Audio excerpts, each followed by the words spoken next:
Înainte de a începe această prelegere, vreau să menționez că în descrierea acestui video am pus structura epocilor, o structură realizată de Rudolf Steiner. Cred că e de ajutor să o avem în față pe parcursul ascultării acestei prelegeri, pentru că este una destul de complexă. Așadar, a șasea prelegere din seria Apocalipsa, din 10 septembrie 1924, Rudolf Steiner. Atunci când cineva era inițiat în misterele antice, primul lucru pe care trebuia să-l experimenteze era orientarea minții sale, a întregii constituții a sufletului său uman, către semnificația cifrei 7. Vedem clar ecourile principiului de inițiere al misterelor antice în Apocalipsă. Apocalipsa integrează această cifră 7 în cele mai diverse moduri, atât în structura și compoziția sa, cât și în conținutul său. Ori, aspectul esențial este că ceea ce era asociat cu această cifră 7 în acele vremuri nu era legat de ea în modul exterior imaginat, în mod obișnuit astăzi. Dimpotrivă, inițiatul era introdus chiar în țesătura acesteia. Aș dori să vă atrag atenția aici, dragi prieteni, asupra unui lucru pe care l-am explicat într-un context complet diferit în cadrul cursului de lingvistică. Acolo a trebuit să explic cum este posibil să experimentezi natura sunetelor vorbirii și cum omenirea de astăzi a pierdut de fapt această experiență. Este suficient să vă reprezentați modul în care elementele cuvântului formativ și esențial sunt prezente în sunetele vorbirii și cum, prin trăirea acestor sunete, poate fi modelat un conținut cosmic extrem de variat, ba chiar minunat. Transpuneți-vă în acele vremuri, căci au existat într-adevăr vremuri în care acest lucru era încă o realitate pentru omenire, vremuri în care oamenii trăiau intens în aceste elemente sonore și simțeau profund minunea de a putea modela o lume din aceste elemente fonetice. În modelarea limbajului omenirii trăiau experiența faptului că zeii se lășluiesc în sunete. Dacă luăm în considerare aceste 32 de sunete, putem calcula cu ușurință că aproximativ 24 din ele sunt consoane și circa 7 sunt vocale, deși, desigur, astfel de cifre sunt întotdeauna aproximative. Primele cuvinte ale Evangheliei după Ioan, la început era cuvântul, pun în lumină o imagine ce poate fi privită și ca una apocaliptică, Alfa și Omega, înconjurați de cei 7 îngeri, vocalele, și de consoane, cele 24 de consoane. Astfel se simțea că misterul cosmosului trăia și se țesea în întregime în ceea ce era rostit pe un ton sacru în limba ritualului, iar în desfășurarea ritualului se resimțea prezența puternică a acelui aspect al esenței cosmice întrupat în această imagine simbolică. Mai presus de toate, omenirea trebuie să ajungă din nou să simtă unde anume erau căutați zeii, conform înțelepciunii misteriilor. Ei nu erau căutați într-un tărâm atât de îndepărtat și transcendent precum se imaginează astăzi. Întruparea lor era căutată în ceva asemănător sunetelor vorbirii. Iar când oamenii vorbeau despre cuvântul cosmic, ei se refereau la ceea ce se țese cu adevărat prin lume și la care ființele umane participă prin propria lor limbă. La fel stau lucrurile și în privința numerelor. Astăzi avem o concepție profund abstractă despre numere. Dacă privim înapoi spre primele secole ale creștinismului, constatăm că unii oameni înțelegeau o lucrare precum Apocalipsa, deoarece misterul lumii era încă strâns legat de relațiile particulare inerente structurii unei serii numerice. Oamenii nu priveau seria numerică doar ca pe o înlănțuire de tipul 1+1, așa cum facem noi astăzi. Ei intuiau ceva divin în însăși cifra respectivă, la fel cum descopereau ceva divin în litere și sunete. Iar atunci când în cadrul misteriilor antice o persoană atingea stadiul inițierii în acest mister al numerelor, devenea de datoria sa să gândească, să simtă și să perceapă în armonie cu desfășurarea acestor mistere numerice. Să ne gândim la implicațiile acestui fapt. În muzică avem 7 note. Octava, a 8-a notă, corespunde primei note. În curcubeu regăsim 7 culori. Numărul 7 apare și în alte aspecte ale naturii. Imaginați-vă doar, dragi prieteni, ce s-ar întâmpla dacă natura ar decide o altă dispunere a culorilor în curcubeu? Întregul cosmos s-ar prăbuși în haos. Sau dacă scara muzicală ar fi organizată altfel, muzica ar deveni insuportabilă.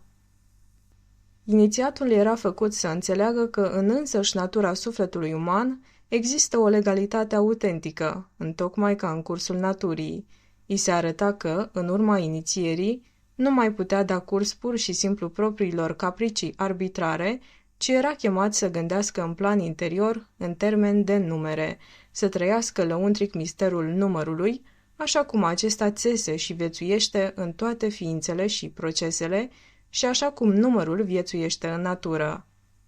Totuși, Apocalipsa a fost redactată într-o epocă în care încadrarea ființei umane în misterul cosmic al cifrei 7 sau al cifrelor 12, 24 ori triplicității exercita o influență absolută. De la începutul epocii sufletului conștiinței, adică din prima treime a secolului al XV-lea, au reapărut condiții care predominau anterior dominației stricte a cifrei 7 și au avut loc schimbări treptate în ceea ce privește această cifră. Nu ne mai aflăm în situația privilegiată de a parcurge o evoluție care se desfășoară strict după legea cifrei 7. Am ajuns într-o etapă a evoluției Pământului în care o anumită neregularitate a început să afecteze aceste mistere numerice, conferindu-le o nouă semnificație pentru noi. Prin cufundarea în aceste mistere, așa cum sunt ele exprimate în Apocalipsă, dobândim capacitatea de a percepe și evenimentele care se desfășoară tot mai mult dincolo de domeniul lor. Ne îndepărtăm astfel treptat de misterele numerelor, însă tocmai de aceea trebuie să ni le însușim pentru a le putea folosi în forme potrivite evoluției actuale a omenirii. Având aceasta ca premisă, pot vorbi despre anumite fenomene ca și cum s-ar desfășura încă în întregime în cadrul misterelor numerelor, deoarece evoluția lumii trece doar treptat din acest domeniu spre unul aflat dincolo de el. Astfel gândeau și misterele antice, percepând cicluri mari, dar și mai mici, desfășurându-se după legea numărului 7. Astfel, în cele 7 comunități care au existat simultan pe pământ ca formațiuni concrete și reale, am observat continuarea unor culturi vechi și apariția unor noi epoci culturale. Totuși, prin intermediul Apocalipsei, am învățat să înțelegem într-un mod specific și natura acestor ere. Să analizăm acum caracterul acestui ciclu mai restrâns. Dacă privim înapoi spre epoca în care a avut loc pe pământ misterul de pe Golgota, întâlnim alături de evoluția spirituală a umanității domnia arhanghelului Orifiel, arhanghelul care primește impulsul din sfera lui Saturn. Intrăm apoi într-o epocă guvernată de arhanghelul Anael, urmează epoca lui Zahariel, apoi epoca lui Rafael, urmată de cele a lui Samael, Gabriel și cea actuală, epoca lui Mihail. Avem 7 epoci. Așadar, în ceea ce privește acest ciclu mai restrâns din cadrul celui de-al 5-lea mare ciclu al nostru, ne aflăm în cea de-a 7-a epocă. Un al 7-lea ciclu, dragi prieteni, semnifică o stare finală. Înaintea celui actual s-a aflat al 6-lea ciclu, ciclul lui Gabriel. În timpul celui de-al 6-lea ciclu se decide întotdeauna foarte mult, se pregătește sfârșitul. Totuși, ciclul precedent continuă să-și exercite influența asupra acestui al 6-lea ciclu. Ciclul lui Mihail a început în 1879, iar cel al lui Gabriel în jurul anului 1471. Înainte de acesta a fost ciclul lui Samael, arhanghelul care își primește impulsurile de la Marte. Acesta a fost al 5-lea ciclu. În momentul în care începe a 5-a epocă post-atlantică, arhanghelul celui de-al 5-lea ciclu, minor, este cel care deține într-adevăr conducerea. Totuși, el pregătise deja începutul acestei a 5-a epoci post-atlantice cu 3 sau 4 secole înainte, pe parcursul acelui al 5-lea ciclu arhanghelic. Astfel, ciclul minor coincide cu începutul ciclului major. Acest lucru implică următoarele. Ciclurile majore sunt generate de spirite ale ierarhiei de mijloc. A 3-a ierarhie, alcătuită din arhai, arhangheli și îngeri, fiind și ierarhia cea mai apropiată de om, constituie membrii slujitori ai ierarhiilor superioare. Legea numerelor acționează astfel încât, la începutul celui de-al cincelea ciclu, al cincelea arhanghel în perioada sa principală de activitate, coincide cu ființe superioare dintr-un tărâm superior, care sunt, de asemenea, asociate cu cifra 5. A trecut destul de mult timp de când s-a discutat despre aceste chestiuni, însă ele au făcut obiectul discuțiilor în lume de mai multă vreme decât se crede îndeopște. În locuri precum școala de la Chartres, aceste mistere erau dezbătute încă din secolul al XII-lea. Pe atunci, limbajul utilizat avea un caracter apocaliptic, un limbaj prin care cosmosul este privit, ca să spunem așa, din perspectiva sau prin prisma numărului. Atunci când Platon afirmă că Dumnezeu matematizează sau geometrizează, el nu se referă la formele noastre, destul de abstracte, de geometrie sau matematică. Dimpotrivă, el vorbește despre acea experiență profundă proprie anticilor. Deși materialismul ironizează astăzi această idee, este evident pretutindeni, chiar și în viața organică, faptul că legea numărului 7 își exercită puterea.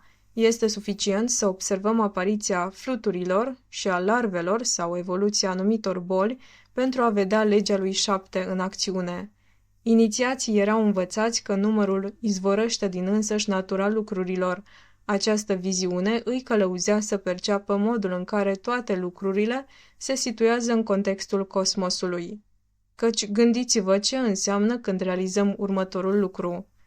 Arhanghelul asociat numărului 5 își începe domnia în a 5-a epocă post-atlantică, valorificând forțe ce derivă din Marte.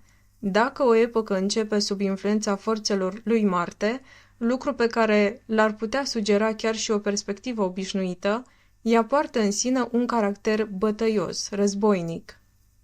Când privim epocile culturale succesive, observăm că ele sunt delimitate de evenimente semnificative, iar dacă privim în urmă spre evenimentul crucial care separă epoca atlantică de actuala epocă post-atlantică, care constituie a 5-a epocă, aflată în prezent în a 5-a sa perioadă culturală din cele 7, regăsim epoca glaciară, cunoscută nouă drept Marele Potop, însoțită de scufundarea vechii Atlantide și de apariția unor noi mase de uscat. Noi trăim în a 5-a epocă post-atlantică. Vor urma o a 6-a și o a 7-a. Catastrofa care ne va separa de următoarea mare epocă, a 6-a și apoi a 7-a, nu va fi doar un eveniment natural exterior, precum potopul. Dimpotrivă, separarea dintre a 5-a și a 6-a epocă se va manifesta în primul rând în plan moral. Un război al tuturor împotriva tuturor, la care am făcut adesea referire, va separa a 5-a mare epocă terestră de cea de-a 6-a, sub forma unei catastrofe morale. Deși evenimentele naturale o vor însoți cu siguranță, ele vor juca un rol secundar. Cea de-a 5-a epocă culturală a fost inițiată de influențe venite de la Marte, mai precis prin intermediul lui Samael, prin care elemente ale conflictului au fost coborâte din lumea spirituală. La zorii epocii sufletului conștient, observăm în cadrul propriului nostru ciclu restrâns, cum cea de-a 5-a epocă în care ne aflăm conține o prefigurare, o anticipare profetică a ceea ce va caracteriza epocile următoare. Atunci când dăm ascultare vocilor unor indivizi care au trăit la trecerea dintre secolele al XIV-lea și al XV-lea, oameni ce încă mai dețineau cunoașterea proceselor ascunse din spatele evenimentelor manifeste, găsim, în contextul acelei epoci, guvernate de spiritul marțian Samael, indicii privind deznodământul marii noastre epoci, chiar dacă acestea apar doar sub forma unor aluzii subtile. Corelând o astfel de semnificație numerică cu evenimente concrete, se pătrunde într-o modalitate de gândire apocaliptică. Se învață, într-un anumit sens, să se citească universul într-o cheie apocaliptică, descoperindu-se pretutindeni nenumărate taine pe măsură ce privim lumea prin prisma apocaliptică. Să analizăm acum locul pe care îl ocupă epoca noastră în cadrul scurtului ciclu al lui Mihail și al celei de-a 5-a epoci culturale post-atlanteene, cea de-a cincea mare epocă terestră. Dorim să examinăm semnificația acestui fapt. Trăim în cea de-a cincea mare epocă terestră, perioada post-atlanteană. Această a cincea epocă este cea care, într-un sens deosebit de profund, a separat omenirea de lumea divină. Oamenii din Atlantida se simțeau încă pe deplin pătrunși de divin. Ei nu se percepeau cu adevărat ca ființe umane individuale, ci mai degrabă ca fiind învăluiți de divinitate. Divinitatea era cea prezentă, nu ființa umană individuală. Astfel se simțea omul atlantean. Epoca noastră există, în esență, pentru a-l pune pe om pe propriile picioare și pentru a-l desprinde de divinitate, un proces care s-a desfășurat lent și treptat de-a lungul a 4 epoci culturale. A început lent în epoca culturală a Indiei antice, o eră a cărei atmosferă putea fi încă resimțită profund în cadrul misteriilor din Efes. În acea epocă a Indiei antice, ființa umană se simțea încă aproape în întregime, inclusă în divinitate. O desprindere semnificativă a avut loc pe măsură ce epoca a făcut trecerea către perioada persană antică. Până la cea de-a treia perioadă, această desprindere avansase într-o asemenea măsură, încât omul percepea deja moartea ca pe ceva ce se apropie de la distanță. În epoca culturală greco-latină, percepția morții a devenit atât de acută, încât a dat naștere celebrei ziceri, mai bine cercetor în lumea de sus decât rege în tărâmul umbrelor. Întrucât cea de-a cincea epocă culturală post-atlantică este sortită să aibă moartea tot mai mult alături, ca un însoțitor constant, vom avea nevoie de forță morală pentru a înfrunta acest tovarăș mereu prezent. Este semnificativ pentru noi faptul că prezentul nostru, imediat, marchează convergența a două aspecte. Această epocă în care sufletul conștiinței și odată cu el însoțirea constantă a omului de către moarte pătrund în viața noastră și epoca domniei lui Mihail. Într-un anumit sens, aceasta semnifică un fel de încheiere, un țel al desăvârșirii, reprezentând însă în același timp atât decadență cât și desăvârșire. Mihail, acel spirit care sălășluia în soare și care era acolo cel dintâi slujitor al spiritului lui Hristos, a trăit misterul de pe Golgota din perspectiva celuilalt plan. Umanitatea de pe pământ a trăit misterul de pe Golgota fiind martoră la venirea lui Hristos. Mihail și oștirile sale, aflate pe atunci încă în soare, l-au trăit ca pe un moment în care a trebuit să-și ia rămas bun de la Hristos. Așadar, dragi prieteni, trebuie să lăsăm cei doi poli ai acestui eveniment cosmos, suprem, să lucreze asupra sufletului nostru. Osana de pe pământ, venirea lui Hristos pe pământ și rămas bunul luat de Mihail și de oștirile sale în soare. Acestea sunt inseparabile. Totuși, Mihail a trecut printr-o mare metamorfoză, în special în epoca noastră. Începutul domniei sale semnifică o urmare a lui Hristos pe pământ, iar în viitor va semnifica o premergere a faptelor lui Hristos pe pământ. Oamenii vor învăța din nou să înțeleagă ce înseamnă ca Mihail să meargă înaintea Domnului, așa cum inițiații din Asia, în epoca Vechiului Testament, căci a existat o epocă a lui Mihail și înainte de epoca lui Orifiel, vorbeau despre Mihail ca mergând înaintea lui Iahve, întocmai cum chipul, fiind partea cea mai de seamă a ființei umane, merge înaintea persoanei, tot astfel vorbeau ei despre Mihail. Însă acum, despre Mihail trebuie să vorbim ca despre chipul lui Hristos. Dar aceasta este o epocă diferită. Anumite lucruri trebuie să atingă desăvârșirea supremă. Într-adevăr, într-un anumit sens, trebuie să învățăm să facem rodnic ceva ce nu putea fi rodnic până acum. Să luăm în considerare cele 7 comunități din Apocalipsă.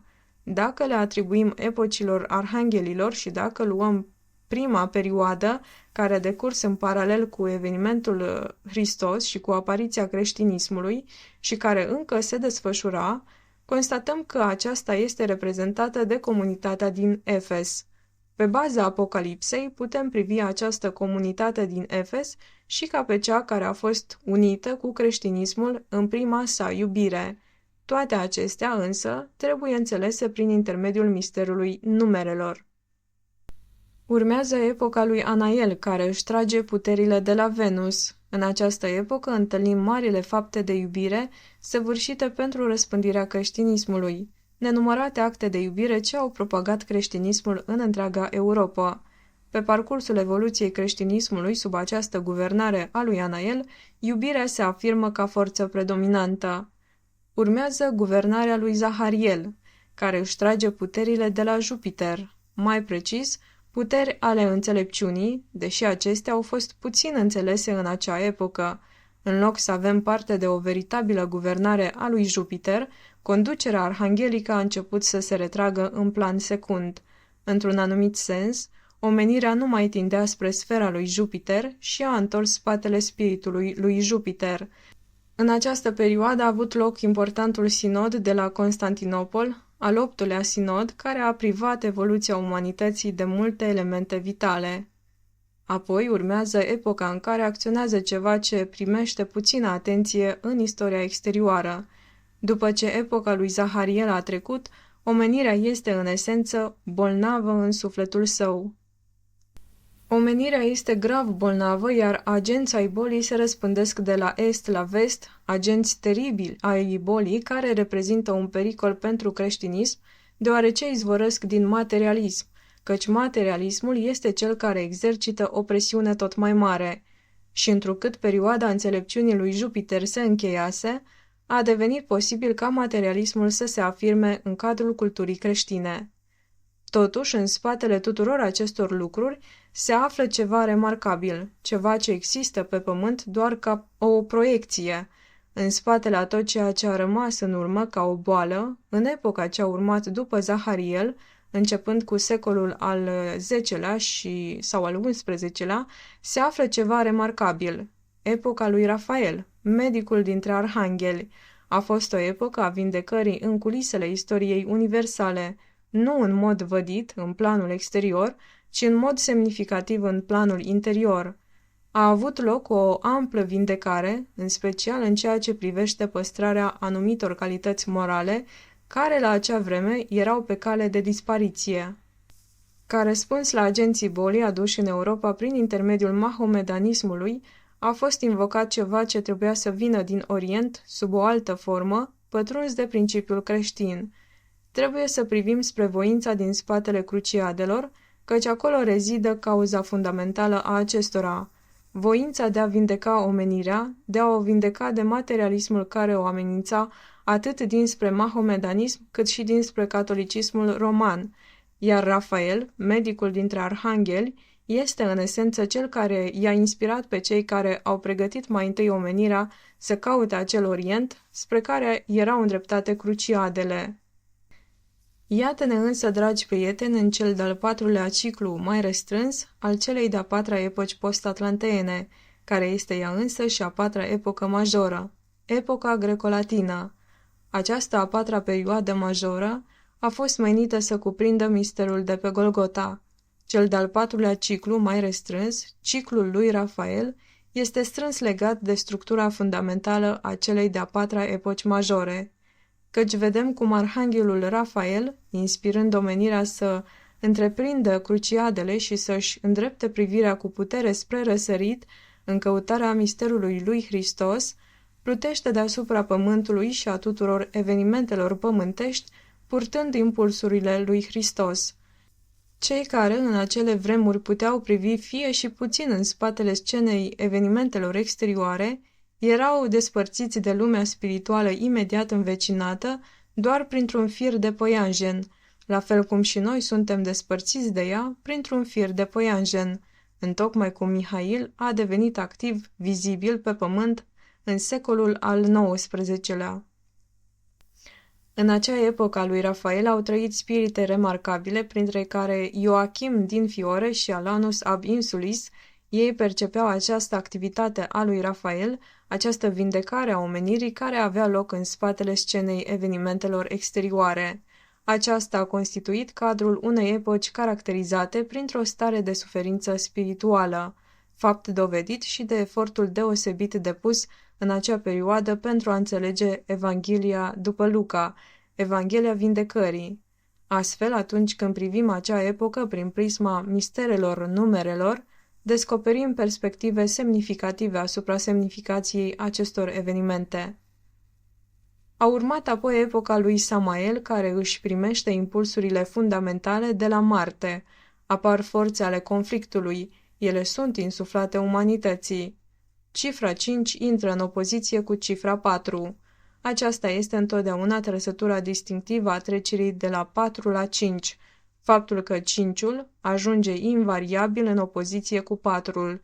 Dacă privim înapoi spre vechile misterii, unde de-a lungul unor perioade îndelungate discipolii și inițiații erau introduși în taina numerelor, descoperim o epocă în care acești discipoli erau inițiați cu o convingere profundă în acest mister, o convingere pe care o exprimau prin cuvintele: acum cunosc numărul răului, este numărul 5.